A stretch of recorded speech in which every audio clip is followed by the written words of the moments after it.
दीजिए दस्तक देश में स्वास्थ्य व्यवस्था दुरुस्त करने के लिए, ताकि गांव, कस्बों, शहरों तक लोगों को स्वास्थ्य की सुविधाएं मिल पाए, बुनियादी सुविधाएं मिल पाए। ये 3 अलग अलग कहानियां हैं, एक महाराष्ट्र के गढ़चिरौली की, एक मध्य प्रदेश के सतना की और एक बिहार के मुजफ्फरपुर की। महाराष्ट्र के गढ़चिरौली में चूंकि एम्बुलेंस की सुविधाएं नहीं थी, घर के आसपास स्वास्थ्य सुविधाएं नहीं मौजूद थी, इस कारण 2 मासूम बच्चों की मौत के बाद 15 किलोमीटर तक मां बाप को बच्चों के शव कंधे पर लेकर जाना पड़ा।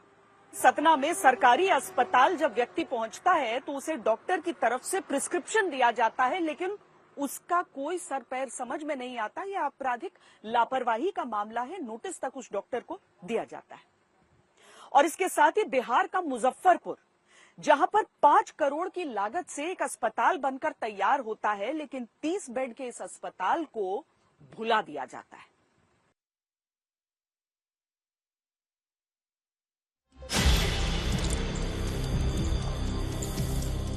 चारों तरफ ऊंची ऊंची घास और झाड़ियां, बीच में निकल कर आते मुजफ्फरपुर में आज तक संवाददाता मणिभूषण। आज तक संवाददाता यहां कोई भेड़िया पकड़ने नहीं निकले, ना ही ये कोई एडवेंचर पर आए। ये तो उस अस्पताल की तलाश में निकले जिसको बनाने के लिए जनता का पैसा खर्च करने के बाद बिहार की नीतीश सरकार, स्वास्थ्य विभाग, मुजफ्फरपुर का प्रशासन भूल गया।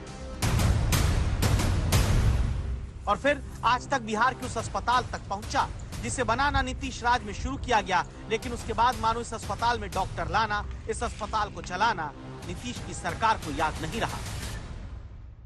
इस वक्त हम किसी हॉन्टेड बिल्डिंग में नहीं, बल्कि बिहार सरकार के बनाए हुए अस्पताल में हैं। हालांकि स्वास्थ्य विभाग ने इस बिल्डिंग को टेक ओवर भी नहीं किया और 5 करोड़ की लागत से चांदपुरा गांव में 6 एकड़ में बनाए स्वास्थ्य विभाग का अस्पताल अब हॉन्टेड बिल्डिंग यानी भूतिया बंगला बन चुका है। इसमें आने से डर लगता है। पहले तो काफी ज्यादा जंगल है जिसको पार करके इसके अंदर आना पड़ता है, और अंदर आइएगा तो हॉरर फिल्म के तरह पूरा खिड़की दरवाजा टूटा हुआ नजर आएगा।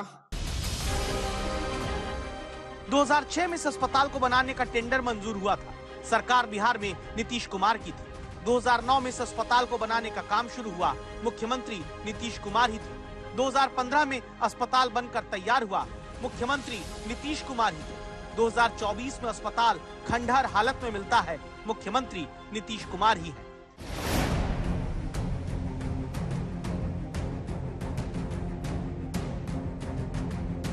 पंद्रह साल पहले 6 एकड़ जमीन पर 5 करोड़ रुपए की लागत से अस्पताल बनना शुरू हुआ। तय हुआ था कि 30 बेड का सरकारी अस्पताल होगा। भरोसा ये दिया गया आसपास के 1 लाख लोग आएंगे, यहाँ इलाज कराएंगे।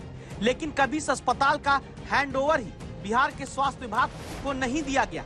नतीजा ये हुआ, अस्पताल की खिड़की, चौखट, दरवाजे, ग्रिल, गेट, अलमारी, बिजली वायरिंग, कुछ भी चोरों ने नहीं छोड़ा। और आम आदमी आसपास का 50 किलोमीटर दूर जाकर इलाज के लिए मजबूर था, मजबूर ही रह गया। हम लोग यहाँ खेलने आते थे, ये बगल में फील्ड है, यहाँ पे बगल में। आज तो काफी कठिनाई से हम लोग अंदर आ पाए। हाँ सर, तो ये जिस टाइम बना था उस समय मतलब बहुत अच्छा था, बहुत अच्छा, सुपर से भी ऊपर था ये चीज। जब खबर मीडिया में आई, आज तक ने रिपोर्ट तैयार करना शुरू किया। प्रशासन मानो नींद बेहोशी से उठा।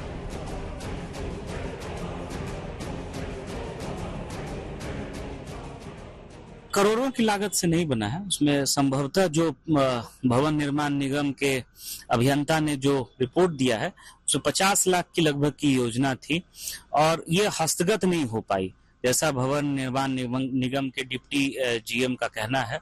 और वो किस कारण से हस्तगत नहीं हो पाया, इस संबंध में हम लोगों ने सिविल सर्जन से भी पूछा है, विभाग को भी हम लोग अवगत करा रहे हैं और विभाग से हम लोगों का यही अनुरोध होगा कि उसकी मरम्मती करा के उसमें मैन पावर, मेडिकल पर्सनल की प्रतिनियुक्ति करा करके उसको जल्द से जल्द चालू करवा दिया जाए। क्या यही काम बिहार सरकार के अधिकारी, प्रशासन, स्वास्थ्य विभाग पहले नहीं कर सकता था?